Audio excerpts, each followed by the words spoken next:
pirates. So, this is Galrana University, Jean-Luc notes, and Franklin gives him an odd look even as he steps out of the air car. What? You weren't here when I sent the text? No. Then how do you know what? Franklin's question trails off. They told me everything, and I'm your unofficial wrangler. Excuse me? Well, my normal job is dealing with delicate explosives, so it is pretty much my field of expertise. I'm not a bomb. No, bombs generally have a yield that can be predicted if you screw up. You don't, Jean-Luc answers. Well, at least I'm being taken seriously. As serious as a heart attack, Jean-Luc begins and Franklin smirks. In a mime? There's an even glare from Franklin, who then shakes his head. So are you going to notice that you didn't shower yet?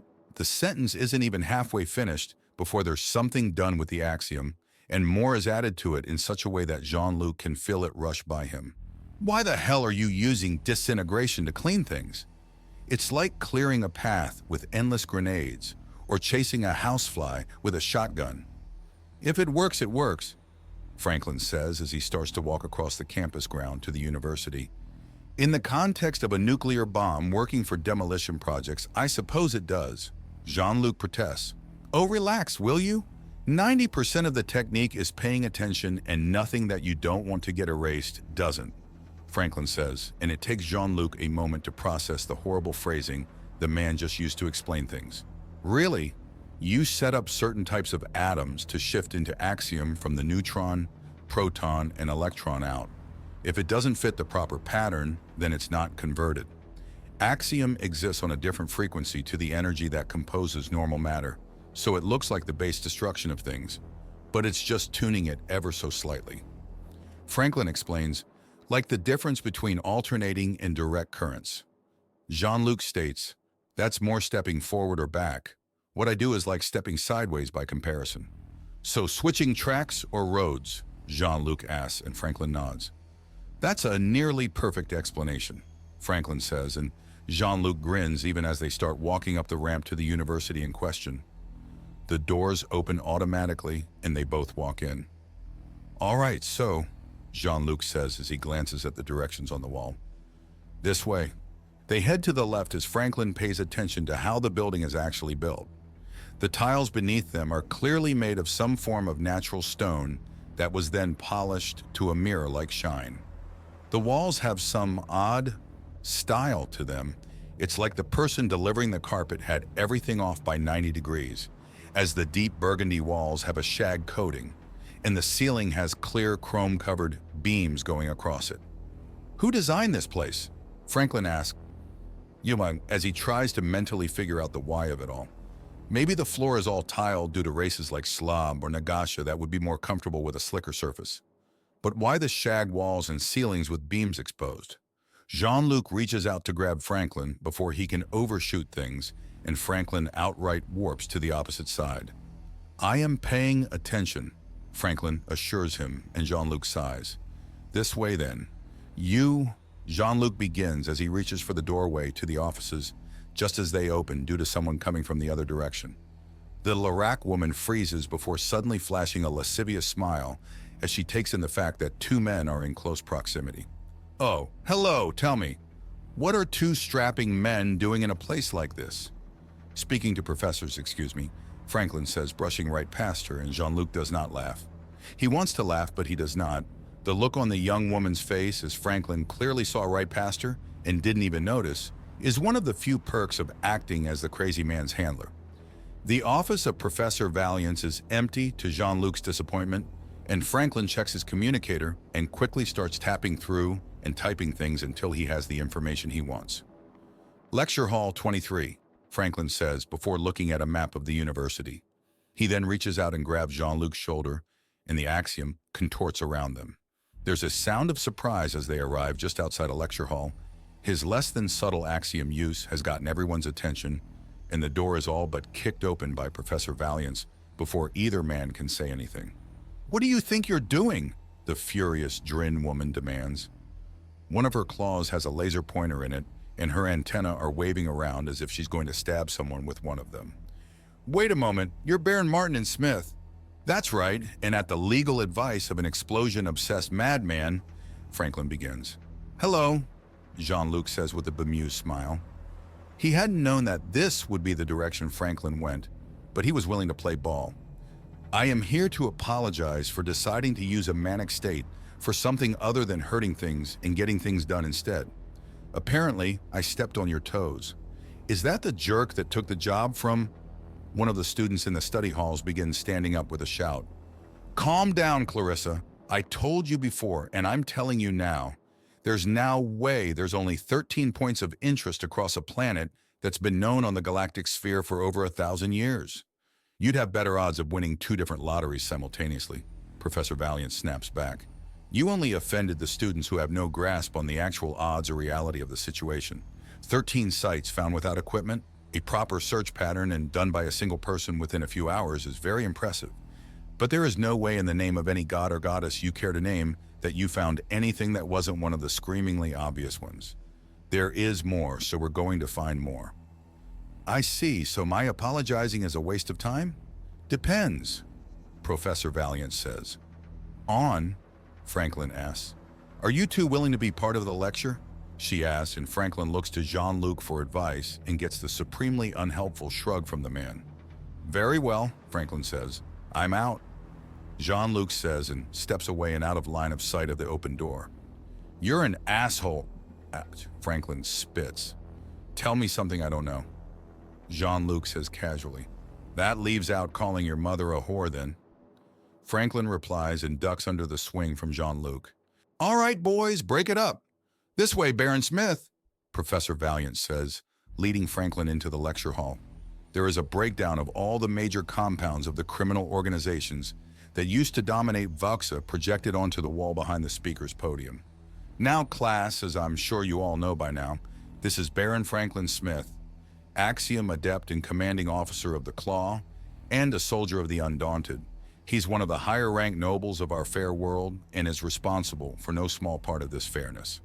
Now, as we've discussed in the recent history and the danger of battles and war destroying historical artifacts, who here can tell me exactly what was destroyed due to his efforts as he sought to free Voxa? Ouch, Franklin mutters as hands go up. He then decides to go with a joke, see if his studying paid off. Well, don't hold back on account of my feelings now. There's some laughter, and while he's not certain, he's at least guessing that the hostility has decreased a little. Professor Valiant points to a student who stands up. He outright destroyed the ruins of the town of Little Brook by having a huge fight with the mass murderesses and psychopaths Yvette Carbon and Jem Fennell. I was a little more focused on fighting them away from potential hostages, Franklin protests. And, Professor Valiant asks, he placed a large number of valuable fossils in danger by animating them with Axiom so that Fennell could destroy them with lightning. Another student answers after being pointed at. That's correct. He also ensured one more thing would happen to further destroy the archaeological value of the site. Can anyone here name it? Professor Valiant says, and no one raises their hand.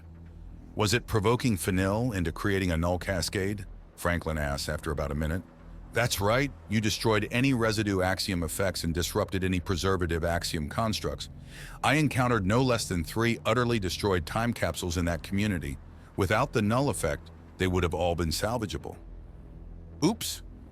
Well, to be fair, she was kind of kicking my ass until I tricked the idiot, Franklin protests. I'm not saying it wasn't a legitimate battle tactic. If anything, it's a nearly flawless one. You're highly resistant, if not immune to null effects and still deadly without Axiom. Taking it off the field will leave almost everything helpless before you. But it also left what remained of Little Brook vulnerable to the elements, which is a major point of this semester's instruction.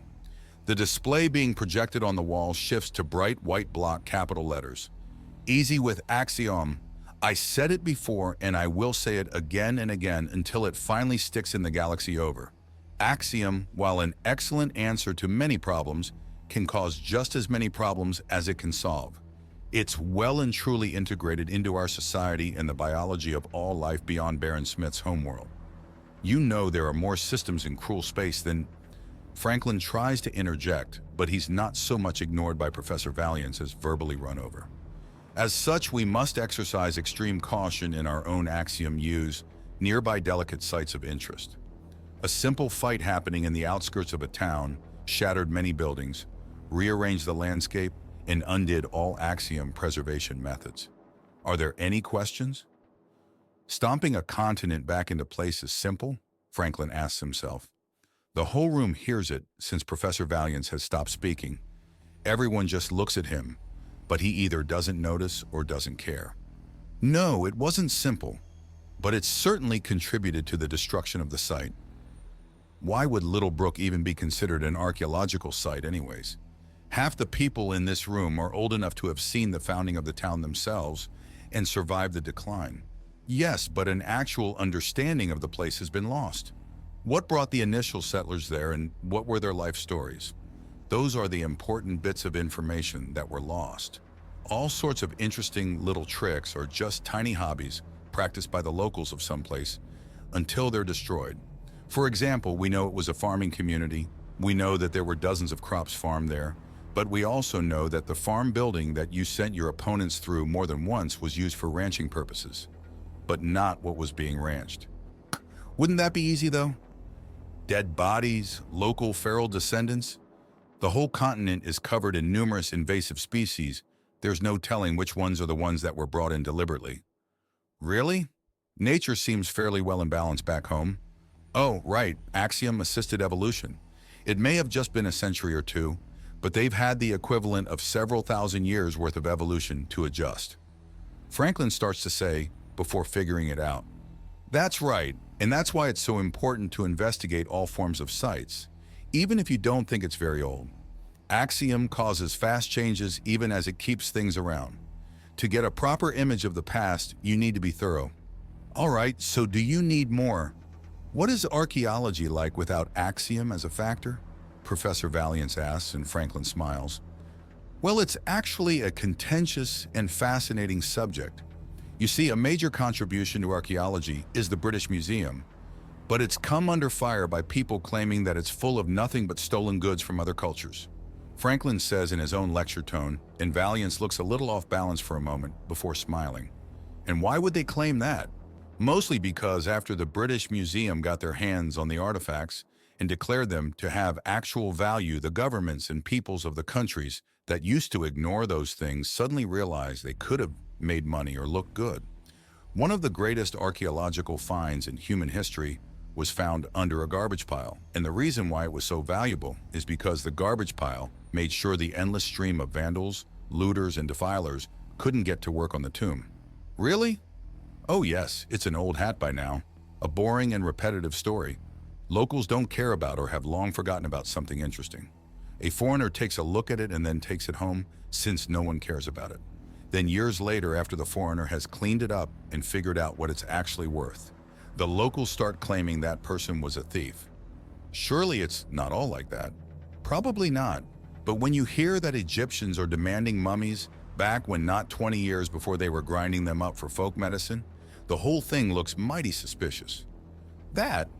I'm not even sure what to say to that. I write it off as people being stupid.